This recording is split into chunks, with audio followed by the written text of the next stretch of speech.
Hello दोस्तों। Pregnancy के दौरान पाँव में सूजन आना एक काफ़ी कॉमन प्रॉब्लम होती है। फीमेल पेशेंट्स के लिए इसको मैनेज करना अक्सर मुश्किल होता है क्योंकि प्रेगनेंसी के दौरान चलना फिरना भी मुश्किल होता है और अक्सर फीमेल पेशेंट्स में प्रॉब्लम हो या ना हो पाँव में सूजन बहुत बार आती है।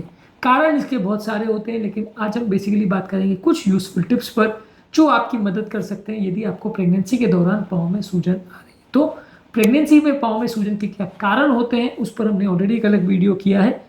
आज हम बात करेंगे कुछ यूजफुल टिप्स पर। टॉपिक पर जाने से पहले जो लोग हमारे चैनल पर नए हैं उन्हें रिक्वेस्ट करूंगा कि चैनल को सब्सक्राइब करें, वीडियोस को लाइक करें, शेयर करें, फॉलो करें, कमेंट करें, पूरा देखें। टॉपिक इंपॉर्टेंट है इसलिए से एंड तक देखिएगा। चलिए शुरू करते हैं इंपॉर्टेंट वीडियो।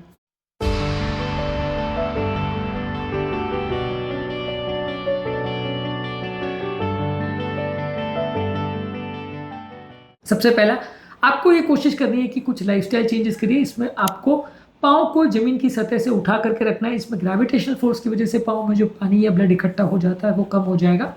और आप फुट रेस्ट या पिलो या स्टूल पर अपने पाँव को रख सकते हैं, तो ग्रेविटी की वजह से ब्लड ऊपर की तरफ आएगा, पाँव में सूजन कम होगी। इसके अलावा लंबे समय तक खड़े मत रहिए। लंबे समय तक खड़े होने से ग्रेविटेशनल फोर्स की वजह से पाँव में पानी भर जाएगा। लंबे समय तक एक पर्टिकुलर जगह पे बैठे मत रहिए, बीच बीच में थोड़ा चलते फिरते रहिए। इससे पाँव की मसल्स एक्टिवेट होंगी और ब्लड सर्कुलेशन इंप्रूव होगा और ब्लड हार्ट की तरफ पुश होगा। यदि आप एक पर्टिकुलर जगह पे बैठे रहते हैं तो आपको सूजन बढ़ जाएगी। एक थोड़ा सा कॉन्ट्रोवर्शियल चीज़ है, लोगों को ऐसा लगता है कि यदि पाँव में सूजन आ रही है तो पानी कम पीजिए, लेकिन ऐसा नहीं होता। अगर आपकी बॉडी की हाइड्रेशन कॉम्प्रोमाइज़ होती है तो आपका उल्टा पानी का सूजन बढ़ जाता है। आपको ज़्यादा पानी पीना चाहिए, नमक को कम रखना चाहिए।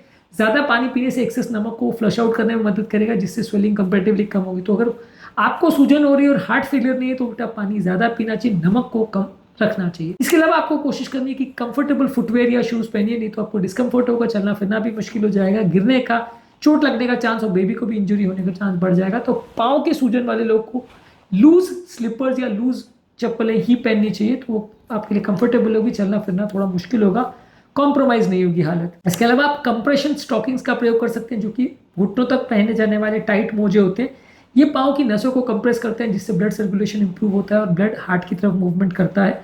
तो कंप्रेशन स्टॉकिंग्स का आप लंबे समय तक प्रयोग कर सकते हैं यदि आपको ज़्यादा सूजन है तो।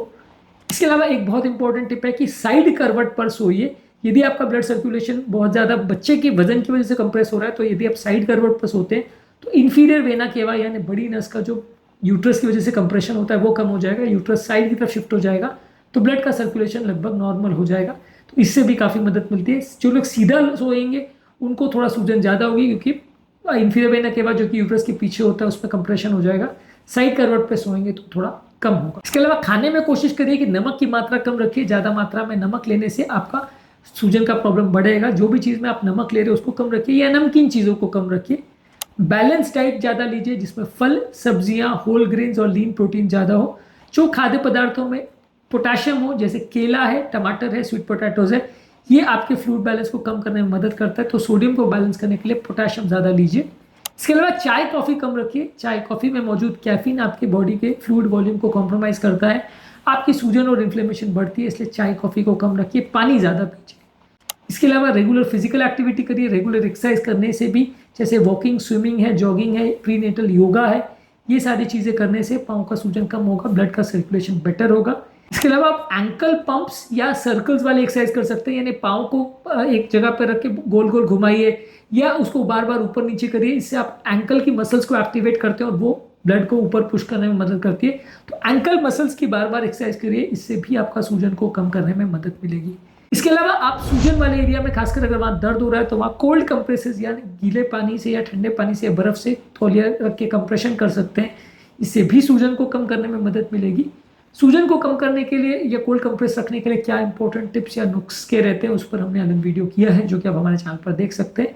इसके अलावा आप पाँव को एप्सम सॉल्ट में डिप कर सकते हैं। अगर आपके पाँव में बहुत ज़्यादा सूजन है तो एप्सम सॉल्ट में उसको डिप करने से स्वेलिंग कम होगा और आपको थोड़ा रिलीफ मिलेगा। इसके अलावा आप टाइट कपड़े मत पहनिए। बहुत ज़्यादा टाइट कपड़े पहनने से पाँव की नसें दब जाती है और वीनस कंजेशन बढ़ जाता है, इससे आपको दर्द ज़्यादा होगा। तो टाइट कपड़े मत पहनिए।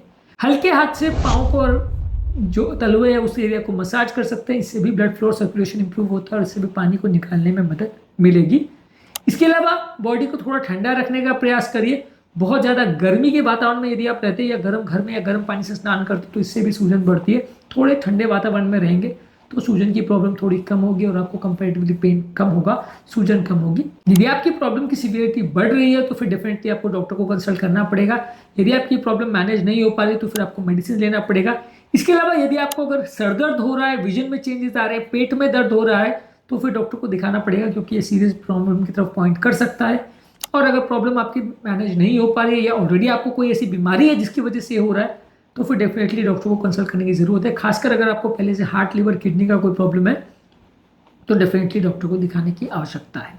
आज के टॉपिक में हमने बात करी, यदि किसी फीमेल पेशेंट को प्रेगनेंसी के दौरान पाँव में सूजन होती है तो क्या क्या चीज़ें वो कर सकती है जिससे उसकी सूजन की प्रॉब्लम को कम मिले। क्या लाइफस्टाइल टिप्स हो सकती हैं, क्या थेरेपीज हो सकती हैं जो सूजन की प्रॉब्लम को कम करने में मदद करती है। इसके अलावा सूजन के क्या कारण होते हैं और बाकी पेशेंट में सूजन के क्या इश्यूज होते हैं, उस पर हमने अलग वीडियोस किए, उन्हें भी जरूर चेकआउट करें। टॉपिक एंड करने से पहले जो लोग हमारे चैनल पर नए हैं उन्हें रिक्वेस्ट करूँगा कि चैनल को सब्सक्राइब करें, वीडियोस को लाइक करें, शेयर करें, फॉलो करें, कमेंट करें पूरा।